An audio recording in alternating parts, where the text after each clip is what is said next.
Welcome to Walker of Worlds podcast. My name's Rachel, and this is the podcast where we step behind the veil to take a look at some long lost and little known urban legends and spooky stories. I'm going to preface this story by saying that I have no intentions of undermining the efforts of the Allies and the loss of life that occurred in both World Wars. Incredible efforts and sacrifices were made in order for us to live harmoniously for so many years. I'm also going to say that I've been learning German for the last 3 years, but obviously I still come across words that I find difficult to pronounce, so I do apologise in advance to my German friends for any mispronunciations in this story. As World War II drew to an end, stories of weapons that the Nazis may have been developing started to come to light. Among them was Die Glocke, aka the bell. This rumoured weapon was obviously shaped like a bell and reported to be one of the Nazis' so-called Wunderwaffe, or wonder weapons. Other weapons in their range included the dreaded V2 rocket. Rumoured weapons included their UFOs and a directed energy weapon. The Nazis had a strong interest in the occult and supernatural. During their reign, they employed astrologers, believed that National Socialism was a precursor to the New World Order,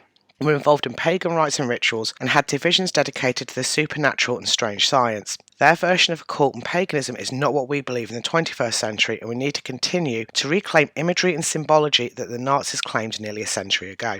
What exactly did the bell do? Believed to be around 12 feet tall and 9 feet in diameter, the bell had two high-speed counter-rotating cylinders filled with a purplish, liquid, metallic-looking substance that was supposed to be highly radioactive. This substance was codenamed Serum 525. The bell's use is rumoured to have been some kind of time machine or an anti-gravity device that was used as an engine within the Nazis' reported flying saucers. Foo Fighters, the glowing balls of light seen by Allied pilots and not the rock band, were another rumoured wonder weapon and may have been powered by this technology. The thing is, the bell did have a high kill rate. Scientists who weren't killed by the reported efforts of the device apparently later died at the hands of SS officers. There's a story that the bell was either built or stored at a mine in what is now Poland. The mine was part of Operation Rise, a Nazi building project in the Owl Mountains in Lower Silesia. These underground structures were rumoured to be either a headquarters for Hitler, arms storage, or a mix of both. None of the structures, which were based in commandeered mines, were ever finished, and only 11% of the tunnels were ever fortified. However, on the outskirts of these tunnels is a concrete structure known as the henge. In Polish, it's known as the flytrap. Hidden among trees in a tiny hamlet, this imposing decagon tower stands over anyone who dares to make the journey and visit.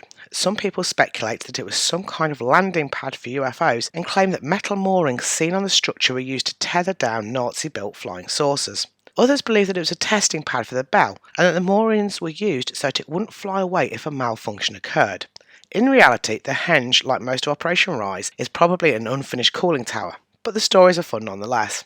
Once World War II was over, the bell was apparently spirited away, never to be seen again. Some believe that it's buried in the tunnels beneath Owl Mountains. Others believe that it is hidden aboard a train laden with gold and treasures that was hidden in southwest Poland in the dying days of the war.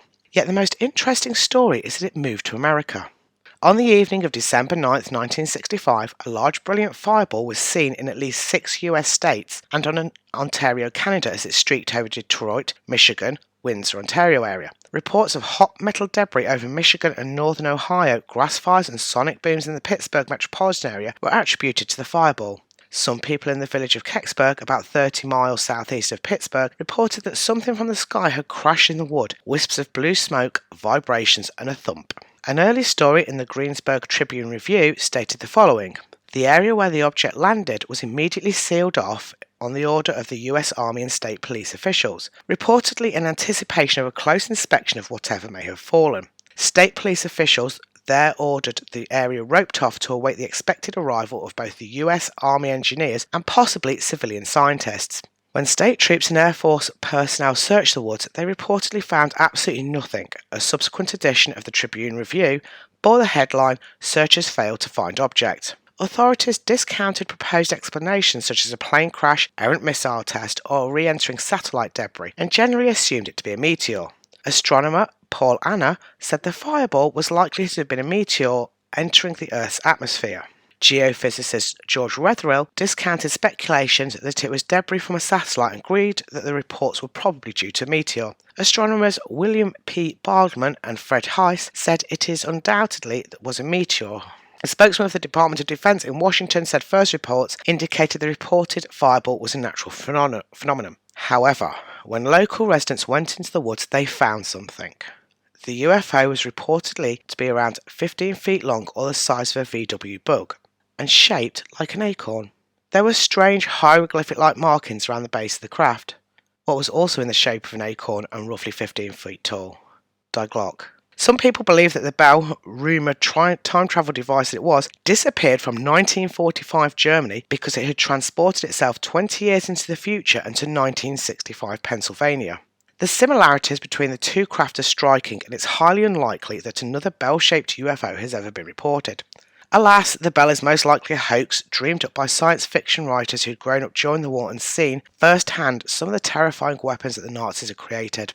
The machine first appeared in the 1960 novel Morning of the Magicians, before making its famous appearance in Igor Witwski's 2000 book The Truth About the Wonder Weapon. Acclaimed author Nick Cook wrote about it in his 2001 book The Hunt for Zero Point. Yet on occasions like this, when someone's trawling the internet and finds a little mention of this strange craft, Die Glocke gets to live again, if only for a few moments.